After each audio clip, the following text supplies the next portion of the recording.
उनकी ग्रांट्स पे चर्चा के लिए मुझे मौका दिया है। यूं तो मुख्यमंत्री महोदय के 14 विभाग है, समय का अभाव है, सभी विभागों पे बात रखना एक व्यक्ति के लिए समय के अंदर मुश्किल है। 2-3 विभाग जो ज्यादा मुझे लगता है कि इस पे बात रखनी चाहिए। फाइनेंस विभाग मुख्यमंत्री महोदय देख रहे हैं, आप खुद भी फाइनेंस मिनिस्टर रहे हैं। मैं ऐसा मानता हूं कि किसी भी सरकार की बैकबोन जो है उसके मुलाजिम होते हैं, और आपका मुलाजिम दुखी है, आपका मुलाजिम सताया जा रहा है, तो फिर सरकार का होना नहीं होना उन मुलाजिमों के लिए बराबर दिखता है सर। अनेकों ऐसे एग्जाम्पल हम 1-1.5 साल में आपको बता सकते हैं कि अपनी कमाई का हिस्सा लेने के लिए दर दर ठोकरें खानी पड़ रही हैं। बताया जाता है बाबुओं द्वारा पैसा नहीं है, कहीं से फोन करवाओ, कहीं से लिखवा के लाओ, ये कोई नई प्रथा शुरू हो गई है। मेरे पास भी मेरी कॉन्स्टिट्यूंसी के कुछ लोग आए, बेटी की शादी के लिए अपना जीपी फंड लेना है, लेकिन जब तक मेरा फोन नहीं गया, जब तक सख्ती से बात नहीं की गई, वो पैसा नहीं निकला। ये मुझे लगता है कि शायद इमोशनली भी हर्ट करता है कि हम पूरी जिंदगी नौकरी करते हैं बच्चों को सेटल करने के लिए या घर बनाने के लिए, एंड में जब हमारी जरूरत है तो सरकारें, मुझे लगता है मुख्यमंत्री महोदय को, क्योंकि कल को हमारी भी पेंशनें लगनी है, हमारे भी जीपी पता नहीं कहाँ जाने हैं, पता नहीं किस किस की अगले टर्म में लगनी है, किसकी अगले बार लगनी, पर लगनी सबकी है। सभापति महोदय, मेरा और मेरे उप मुख्यमंत्री महोदय का लेजिस्लेटिव कैरियर जो है वो इकट्ठा ही शुरू हुआ है लेजिस्लेटिव काउंसिल से। हमने भी थोड़ी देर वहां काम किया, ये भी रहे 3.5-4 साल, और लेजिस्लेटिव काउंसिल के जितने भी एम्प्लॉइज थे जो मेरे नोटिस में आया, लेजिस्लेटिव काउंसिल खत्म होने के बाद वो सर दर दर की ठोकरें खा रहे हैं तो सरकार के बीच में ही, लेकिन जो प्रॉपरली उनके कैरियर के हिसाब से उनको अकोमोडेशन मिलनी चाहिए थी, उनको अकोमोडेट करना चाहिए था, उनको दर्जा मिलना चाहिए था, वो नहीं मिले। तो अल्टीमेटली वो कहीं ना कहीं पर वो बात रखते हैं, हमारे साथ काम किया है, हमदर्दी रहती है, तो हमें भी लगता है कि ये बात कहीं ना कहीं गोरे ज़हन में आनी चाहिए कि उनको भी लेजिस्लेटिव असेंबली के एम्प्लॉइज की तरह वही शेड्यूल 2 लेवल 2 का स्टेटस दिया जाए, ताकि वो भी एक अच्छे सम्मान के साथ नौकरी कर सके। सर, स्टार्ट बैंक का इशू लाइमलाइट में आया है, हम सबको पता है, बैंक का दिवाला निकल चुका है, ये भी सबको पता है। मंत्री साहब भी यहाँ बैठे हुए हैं।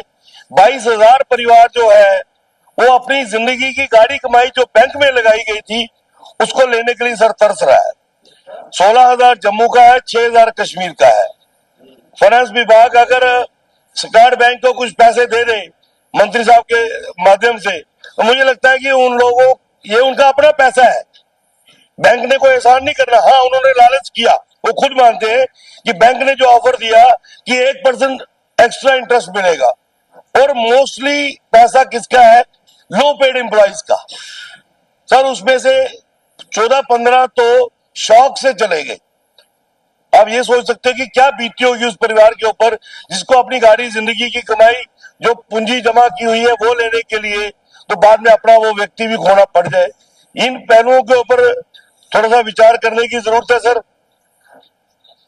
7 पे कमीशन को लेकर कुछ एम्प्लॉइज का एरियर बड़ी देर से पेंडिंग पड़ा हुआ है सर। जेके एफडीसी के एम्प्लॉइज है, ये लोग भी दर दर की ठोकरें खा रहे हैं। मेरा ऐसा मानना है कि फाइनेंस विभाग जितना ज्यादा सुदृढ़ मजबूत होगा, सरकार की कारगुजारी उतनी बेहतरीन तरीके से दर्शाई जाएगी, क्योंकि आपका मुलाजिम खुश है। आपका मुलाजिम खुश है, वो अपना 100% डिलीवर करेगा, वो दिल से काम करेगा, तो सरकार की वहां वाहवाही होती है। एसआरटीसी का सर एक इशू है, एसआरटीसी के तकरीबन 750 परिवारों ने वीआरएस लिया था सर। सर, आज भी 16-16.5 करोड़ रुपया उनके हिस्से का कहीं लॉकअप में पेंडिंग पड़ा हुआ है। कुछ नहीं करना, सरकार थोड़ा इनिशिएट करे और उनको थोड़ा थोड़ा पैसा उनके हिस्से में आएगा, तो मुझे लगता है उनको ये दे दिया जाना चाहिए। ऐसे सर अनेक ऐसे उदाहरण है। मैं मुख्यमंत्री महोदय के ध्यान में लाना चाहूं कि जब 2024 का चुनाव आया, इलेक्शन कमीशन एक प्रोसेस अडॉप्ट करता है कि जो लोकल एम्प्लॉइज होते हैं उनको उस स्टेशन से बाहर आउटर स्टेशन में भेजा जाता है, क्योंकि वो वहां काम नहीं कर सकते। रेवेन्यू डिपार्टमेंट के सर हमारे पटवारी, गिरदावर, नायब तहसीलदार जो इलेक्शंस के कारण उठाए गए थे, वहां टर्म था अभी, लेकिन उठाया इसलिए क्या, क्योंकि इलेक्शंस है तो आपको अपने इलाके में काम नहीं कर सकते। सर आज 1.5 साल सरकार को भी हो गया है, उनकी सुध लेने वाला कोई नहीं है कि भाई जब उनको इलेक्शन कमीशन की डायरेक्शन पे शिफ्ट किया गया था कि जब चुनाव हो जाएंगे तो इनका जो बचा हुआ टेन्योर है ये वहां आके पूरा करेंगे, तो सर उनकी कोई सुध लेने वाला नहीं है। ये सरकार को कहीं ना कहीं इसके ऊपर ध्यान देना चाहिए। सर आप फाइनेंस मिनिस्टर थे, उमर अब्दुल्ला साहब आज स्मार्ट भी बड़े लग रहे हैं, कभी नजरें नहीं मिलाते। मुझे लगता था कि कहीं बातों बातों में नजरें मिलाएंगे तो लगेगा कि अपोजिशन के लोगों से भी आंखों से कुछ ना कुछ शेयर हो जाता है। सर 2012 में उमर अब्दुल्ला साहब की सरकार ने एक फैसला लिया कि कश्मीर की वैली की पहली सैनिक कॉलोनी जो है वो होमोमा में स्टैब्लिश की जाएगी और 173 कनाल एयरपोर्ट के पास लैंड भी आइडेंटिफाई की गई। उस वक्त हमें पता है जो लोग अपोजिशन में थे उन लोगों ने बहुत हल्ला किया था, जिसके कारण वो ठंडे बस्ते में चला गया मसला।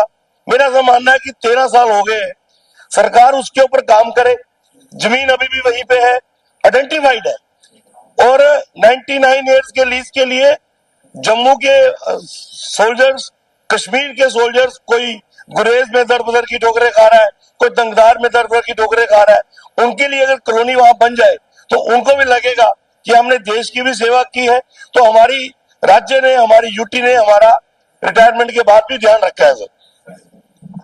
सर मुख्यमंत्री महोदय का अब मेरी तरफ देख रहे हैं, गुस्से से देख रहे हैं, पता नहीं सर इतना गोरा रंग रख के भी आप गुस्सा करते हो सर, हद है सर। पता नहीं मेरे खिलाफ किसने आपको ये तो, कल्लू साहब सर यही तंग करते हैं सर। देखो सर मुख्यमंत्री महोदय का एक बहुत अच्छा विभाग है हाउसिंग एंड अर्बन डेवलपमेंट, और मैं ऐसा मानता हूं कि हाउसिंग एंड अर्बन डेवलपमेंट जिस भी सरकार का ये विभाग मजबूत हो वहां पर सैनिटेशन, सुंदरता ऑटोमेटिकली फ्लो करके आ जाती है। जेएमसी हो, एसडीए हो, जेडीए हो, हाउसिंग हो। पहला तो मैं रिक्वेस्ट करूंगा मुख्यमंत्री महोदय से, जैसे जेडीए है और एसडीए है, आप हाउसिंग बोर्ड के भी 2 हिस्से कर दीजिए, हाउसिंग बोर्ड फॉर जम्मू अलग, हाउसिंग बोर्ड फॉर कश्मीर अलग, क्योंकि एक व्यक्ति से मैनेज नहीं हो रहा है और कश्मीर वाले लोग भी सफर कर रहे हैं, जम्मू वाले लोग भी सफर कर रहे हैं। सर गांधीनगर मेरी बहु विधानसभा क्षेत्र का एक मजबूत इलाका है, 70 साल से सर कॉलोनी बनी हुई है और आप यकीन कीजिए जो प्लाट उस वक्त आपकी उम्र के व्यक्ति को अलॉट हुआ, आज अपने पोते को आप देना चाहते हो, आप ट्रांसफर नहीं कर सकते। अरे भैया ये कौन से पैरामीटर्स है? आपके 3 बेटे, आपको 1.5 कनाल का प्लॉट अलॉट हुआ, आपने घर बना लिया, आपने इतना सरमाया नहीं जुटाया कि 3 बेटों को अलग घर लेके दे सको, तो आपको हम क्यों मना करें कि आप उसके 3 हिस्से नहीं कर सकते? सर इसे नहीं करने देते सर। ये इतना फसाद घर घर का बन चुका है, जब परिवार बड़े होते हैं तो मतभेद भी बढ़ते हैं, तो फिर आहिस्ता आहिस्ता वो क्लेश बन जाता है।